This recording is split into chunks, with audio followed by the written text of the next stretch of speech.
გახსენება აჭარული ციკლიდან დავით ედორაძეს, ალიკო ჯიბლაძეს. ამოდიოდა ჭოროხზე მთვარე, დაიდუმალი შუქით ელავდა, სიყვარულით და ღვინით მთვრალები ჩვენ ბრუნდებოდით მაჭახელადან.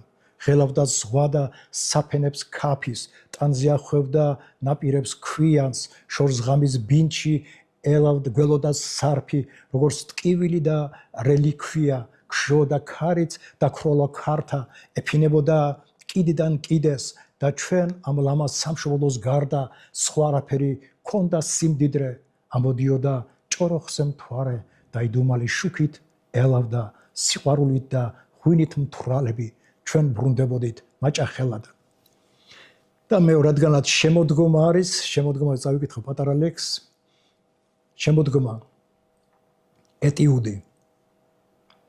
მილეული მზე ელავს ცისთაღზე, სივრცეს აცვია ნისლის არილი და შემოდგომის დაცლილი ბაღი დგას გაძარცული დედოფალივით, გვანან ხეები ხელებ აშვერილ, ლოცველებს ქცეულს უცხო დარდებად და შესევიან ჭალებს შაშვები საღამოს ბინდის შესამატებლად და სდუმს მინდორი სად მოსისინე ქარი ბინადრობს ახლა მარტოდენ და სადაც მხოლოდ თივის ზვინები უკვე შეცინულ მიწას ათბობენ.